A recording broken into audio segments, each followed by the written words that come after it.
ये टॉपिक बहुत इंपॉर्टेंट है, कॉम्बिनेशन ऑफ रेजिस्टेंसेस, ठीक है। तो मीनिंग क्या पहले देखते हैं, वो ध्यान से देखो।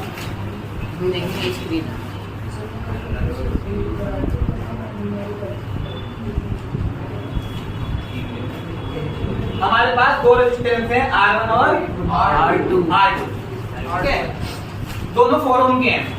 अब आपको पता है रेजिस्टेंस काम क्या होता है, रेजिस्टेंस काम होता है करंट को अपोज करना।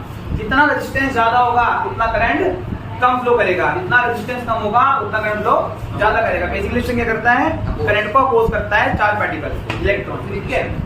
मान लो हमारे पास फॉर एग्जांपल हमारा को छोड़ दो, मान लो तनुष के पास दो रेजिस्टेंस हैं, रजिस्टर मतलब एक है 4 ओम का, दूसरा भी क्या है 4 ओम का, ठीक है। अब सेम रेजिस्टेंस ईशान के पास है, मान लो एक बार इसको दिए एक बार उसको दिए। मैंने कहा भाई मुझे तो कुछ ऐसा करके दो कि मेरा जो करंट अपोज हो वो 8 ओम के अकॉर्डिंग हो और एक बार 2 ओम के अकॉर्डिंग हो। मतलब मेरे को 2 ओम का रेजिस्टेंस बना के दिखाओ, ठीक है ना, 4 ओम के से, और एक बार 8 ओम। आपको पता है जो रेजिस्टेंस की वैल्यू है वो कम ज्यादा करते हैं अपने नीड के अकॉर्डिंग। अगर हमको करंट कम चाहिए तो रेजिस्टेंस ज्यादा होना चाहिए, अगर हमको करंट ज्यादा चाहिए तो रेजिस्टेंस कम होना चाहिए, क्योंकि आपको पता है जो करंट है वो रेजिस्टेंस के इनवर्सली प्रोपोर्शनल है ओम के अकॉर्डिंग, ठीक है। तो मेरे पास केवल 4 ओम की दो रेजिस्टेंस हैं, रजिस्टर, ठीक है ना। मतलब आपको मैं कहूँ भी मुझे 8 ओम का रेजिस्टेंस चाहिए तो मार्केट से खरीद लेंगे 8 ओम का रेजिस्टेंस, वो लगा देंगे, और 2 ओम का चाहिए 2 ओम का भी लेंगे। मैंने कहा नहीं ना, तो हम 2 का लेंगे ना 8 का लेंगे, हमें तो केवल 4 के हमारे पास पड़े हुए हैं, हम उससे काम चलाएंगे।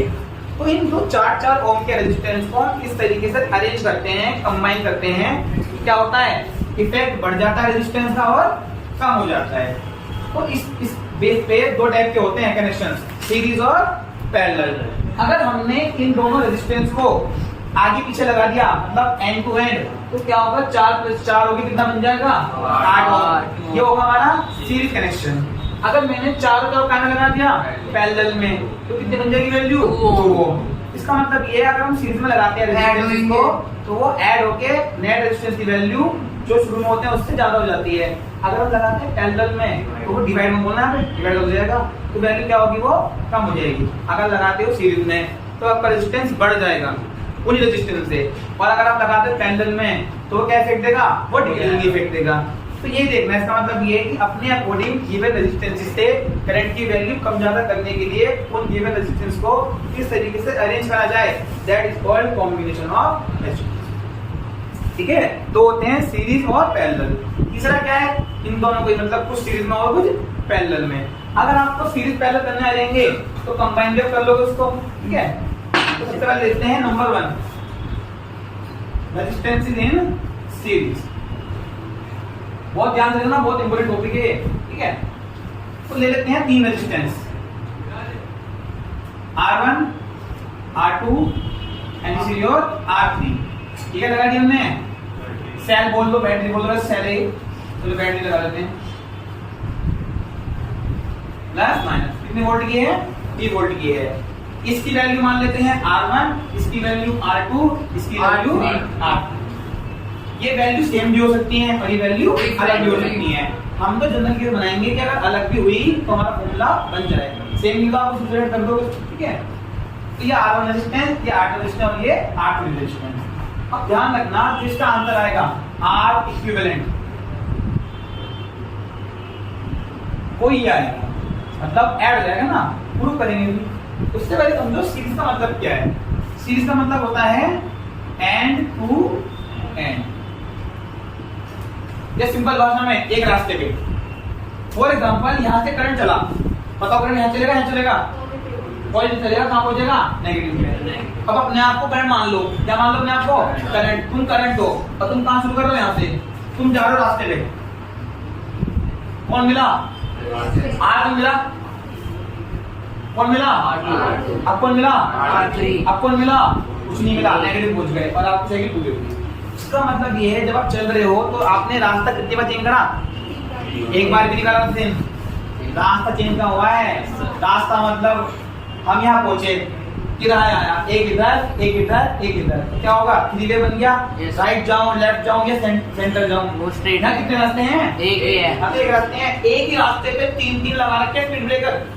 स्पीड ब्रेकर नहीं है, करंट को पुश करते नहीं, तो R1 भी, R2 भी, R3 भी आगे पीछे, यहाँ पे देखो आगे पीछे लगे हुए हैं और एक ही रास्ते पे सिंपल भाषा में, तो ये कहलाता है सीरीज अरेंजमेंट। जब एक ही रास्ते पे वन वे पे या एंड टू एंड बोलते हैं, मतलब इसका एंड इसके एंड से सीधा सीधा कनेक्ट कर दिया जाए।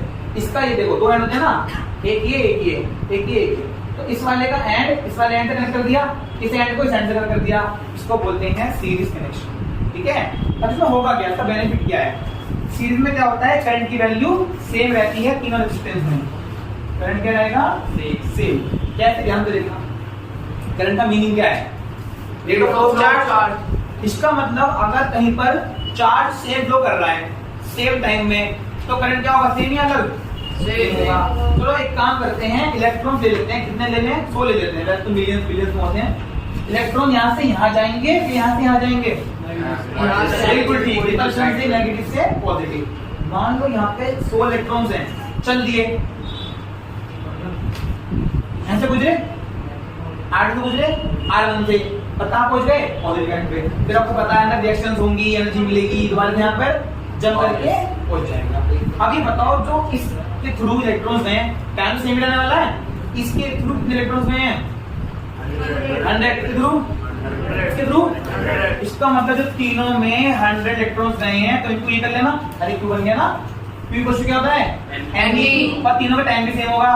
तो बताओ तीनों में करंट सेम होगा अलग होगा, सेम होगा, क्योंकि एक ही रास्ते पे होने की वजह से जितने इलेक्ट्रॉन निकलते हैं उतने सारे के सारे तीनों रेजिस्टेंस से होके जाएंगे, तो उसको बोलते हैं सिंपल सा सेम करंट। ठीक है ना, इसका मतलब ये है जब सीरीज में होंगे तो करंट की वैल्यू क्या हो जाएगी, सेम। अब चलते हैं पोटेंशियल डिफरेंस की तरफ, डेल्टा। ये सेम होगा या नहीं होगा, देखो दो चीजें हैं, एक तो करंट और एक पोटेंशियल। सीरीज में करंट सेम, पैरेलल में पोटेंशियल डिफरेंट। जब हम पहुंचेंगे अगले कनेक्शन में पैरेलल में, वहां पर क्या होगा, वोल्टेज सेम और करंट डिफरेंट। तो जो करंट सेम है, मैंने आपको उसका लॉजिक बता दिया, करंट सेम क्यों है। अब चलते हैं पोटेंशियल डिफरेंस की तरफ, कि वो सेम होगा डिफरेंट होगा, तो आपको पता है क्या होने वाला है, ये डिफरेंट होगा, बट कैसे, उसका लॉजिक सुनना। पोटेंशियल डिफरेंस का मीनिंग क्या है, दो पॉइंट के बीच का डिफरेंस। अब आपको पता है ये कौन है, ये सेल या बैटरी, कुछ भी बोल सकते हो आप इसको, बैटरी। मान लेते हैं इसके बाद 6 वोल्ट की पोटेंशियल डिफरेंस है। अब आपको पता है कि अगर कोई भी इलेक्ट्रिकल डिवाइस दुनिया में बनी तो क्या करेगी, वो क्या खा लेगी, पोटेंशियल खा लेती है वो एनर्जी की फॉर्म में। ठीक है, तो प्लस कोई रास्ते में आया नहीं आया, वैसे तो तार में भी ड्रॉप होता है, मगर मान लेते हैं कि तार का ड्रॉप नेग्लिजिबल है। यहाँ से चला, रास्ते में कोई नहीं मिला, कौन आ गया रास्ते में पहले, R1। तो बैटरी का जो पोटेंशियल है वो कहाँ बैठेगा पहले, R1। मान लो अगर यहाँ पर 6 है और यहाँ 0 है, पता है ना, 6 में 0 कितना आ गया, 6 वोल्ट। ठीक है, तो यहाँ पर कितना होगा बताओ, एक पॉइंट पे 6 तो होगा, जब कुछ कम हुआ नहीं 6 देने वाला है।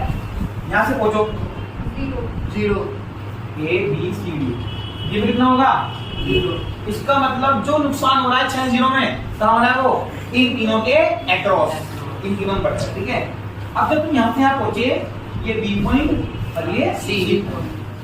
अब आपको पता है अगर कोई रेजिस्टेंस आया तो क्या करेगा, वो पोटेंशियल उठा लेगा। इसका मतलब ये 6 में से कुछ पोटेंशियल कहाँ गिर जाएगी, R1 में। हमें नहीं पता कितनी गिरेगी, वो डिपेंड करेगा रेजिस्टेंस कम है या ज्यादा है। रेजिस्टेंस ज्यादा होता है तो ज्यादा गिरती है, और अगर रेजिस्टेंस तीनों सेम हुए तो 2 2 2 तीनों में गिर जाएगी। मान लेते हैं कुछ भी गिर गई, 4 सेम मान लें, तो सेम मान लेते हैं, ये फिलहाल सेम है। यहाँ पर 2 गिर गया, 4 रह गया, फिर 2 यहाँ गिर गया, 2 रह गया, बचा तो यहाँ गिर गया, 0 सेटिस्फाई हो रहा है। ठीक है ना, तो अब इनको दोबारा से क्या कर लेते हैं, चेंज कर लेते हैं, 1 2 3। कुल मिलाकर आप देखो एक तरीके से ये क्या है, दानी बांटने वाला, कि जो मेरे को पोटेंशियल है मैं तो सबको बांट दूंगा, अपने पास कुछ भी नहीं रखूंगा। एक्चुअली तो होता है, अगर फिर भी हम मान लेते हैं कि नहीं हो रहा। तो जो 6 वोल्ट है वो किसमें बढ़ेगा, इन तीनों में बढ़ेगा, इन तीनों में। अब चाहे किसी में कम बढ़े, चाहे किसी में ज्यादा बढ़ जाए। तो मान लेते हैं यहाँ कितना बढ़ा, V1। अरे कितना ड्रॉप हुआ, 2 था ना, 2 को V1 मान लिया। यहाँ कितना, V2, और यहाँ कितना, V3। बहुत बढ़िया। अब पोटेंशियल डिफरेंस अलग क्यों है, क्योंकि ये पोटेंशियल खाता है। और अगर आपको मैं लॉजिक से बताऊं तो पोटेंशियल डिफरेंस नापने का तरीका क्या है, वोल्टमीटर, 2 तार लगाएंगे उसमें, मान लेते हैं ना वोल्टमीटर, एक तार दे रहा, एक तार दे रहा, कहाँ लगाऊंगा तुम तार में, एक तो A एंड पे, अरे दी एंड पे क्या नापूंगा? पोटेंशियल डिफरेंस नाप जाएगा। कितना आएगा बताओ? वो पिछले वाले एग्जांपल के अकॉर्डिंग 2 वोल्ट आएगा। अब मैंने यहाँ पे लगाया 4। हाँ अरे very good. 6 2 4 2 0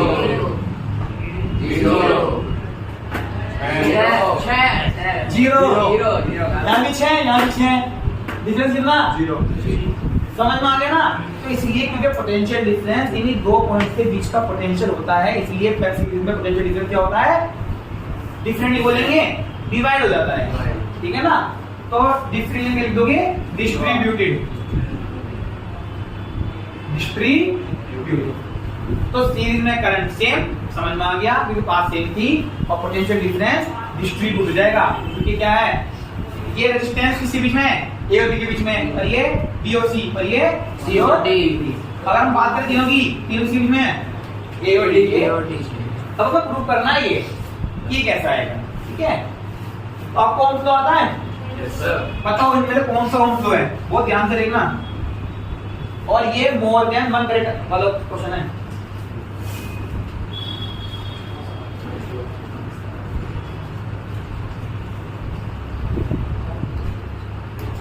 all of them होता है नहीं?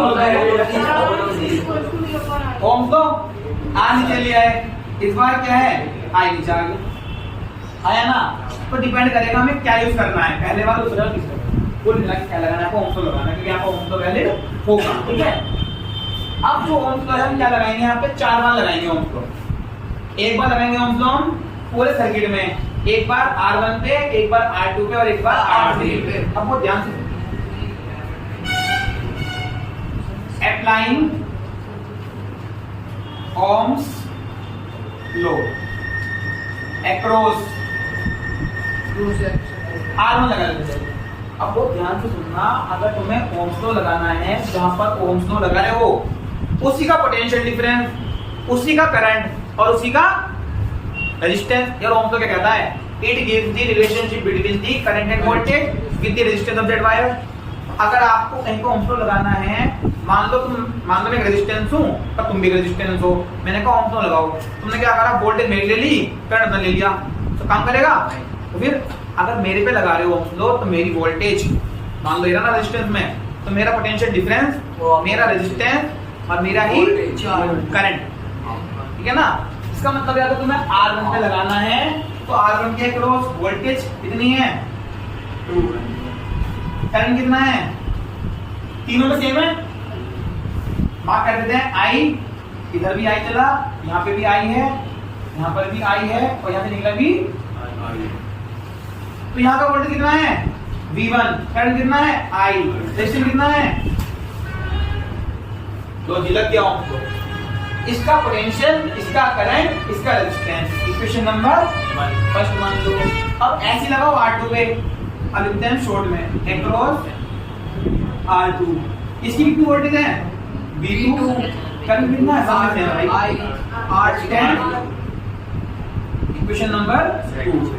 अब लगाते हैं अक्रॉस R3। वोल्टेज कितनी है इसकी? V3।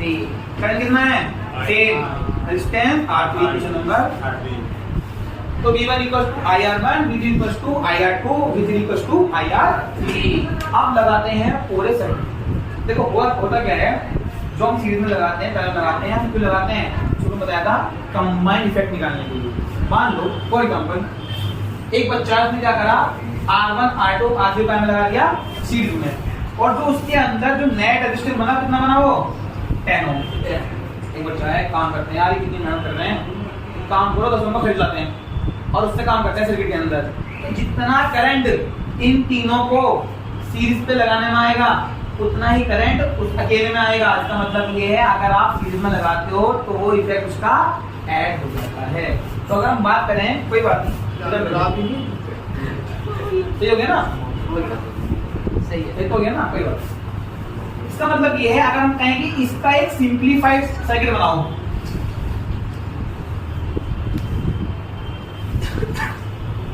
प्लस माइनस आर, वही V वोल्टेज है, करंट निकला आई। अब ध्यान से देखना, कितनी वोल्टेज निकल दिया थे? बी, अभी कितनी है करंट कितना है आई, अभी कितना आई। बट यहाँ पे 3 रेजिस्टेंस है, इसका मतलब ये वोल्टेज कहाँ बटेगी वो 3 में। यहाँ कितना रेजिस्टेंस है, सारे वोल्टेज कम हो जाएगा, एक हो जाएगा। तो यहाँ पर हम उसको लगा दो V equals to I R. अब ये R इन तीनों का कंबाइंड इफेक्ट है, इस चीज को बोल देते हैं R नेट या R इक्विवेलेंट। मतलब जितना इफेक्ट ये तीनों देंगे मिलके अपोजिशन, उतना ये अकेला देगा। इसी का होता है यूज फिर पैरल लगाने का। तो हम यहाँ क्या लगा सकते हैं, ohms law equal to I R net. Equivalent लिख लो, इक्वेशन नंबर 4। इसको बोलते हैं पूरे सर्किट में लगाना और इसको इंडिविजुअल रेजिस्टेंस के अक्रॉस। ठीक है, अब एक बात बताओ, जो वोल्टेज थी यहाँ पर वो तीनों में बटी नहीं बटी, बटी। तो क्या हम ये लिख सकते हैं, बताना सही है, करते हैं मेरी बात की क्यों करना। V equals to V1 plus V2 plus V3। जितनी इस पे 3 ले, थोड़ी तू पकड़, थोड़ी तू पकड़, थोड़ी तू पकड़, और तीनों जोड़ कितना आएगा V के इक्वल। तो पैरेलल में क्या होता है, वोल्टेज डिस्ट्रीब्यूट है, इसलिए जो नेट वोल्टेज है वो तीनों चारों के सम के इक्वल है। अब देखो V की वैल्यू है क्या, V1 की, V2 की, क्या करोगे पुट कर दो। तो therefore आई कॉमन आ जाएगा, कट जाएगा। of first second third fourth in equation this V equals to I R equivalent equals to I R1 I R2 I R3 I R equivalent। यहाँ क्या कॉमन आना है आई, क्या बच गया R1 प्लस R3 आई Sai cut गया, आई side cut गया। तो your R equals to R1 plus R2 plus R3। ये आपका आ गया इक्विवेलेंट रेजिस्टेंस की वैल्यू। इसका मतलब जो इफेक्ट ये अकेला कर रहा है वो इफेक्ट ये तीनों को मिलके करना पड़ रहा है, इसी को बोलते हैं सीरीज फंक्शन। ठीक है, जो आपको बात याद रखनी है मेनली, देखो डेरिवेशन तो आ सकता है, कह देंगे show that in a series arrangement the equivalent resistance is equal to the sum of the individual resistances. तो आप प्रूव कर देंगे। अगर उन्होंने कहा कि प्रूव कर दो बस, तो आप 2 का लगे प्रूव कर सकते हो, या केवल 2 ले लो। और अगर बोला गया कि 2 लो या 3 लो तो लेने पड़ेंगे, मैंने आपको 3 वाला करा दिया। अगर यहाँ पे 4 आया, 4 प्रूव हो जाएगा, एक क्वेश्चन बढ़ेगी V4 equals to I R4 V1 plus V2 plus V3 plus बिल्कुल V4 है। ठीक है, तो हमारा आ गया R1 plus R2 plus R3। क्या रखना है, सीरीज में हमेशा करंट सेम रहेगा, वोल्टेज क्या होगी डिस्ट्रीब्यूट हो जाएगी, और जो नेट रेजिस्टेंस है वो तीनों है चारों के इंडिविजुअल। ये हमारा यहाँ पर खत्म हो गया सेम। ठीक है, पक्का ना।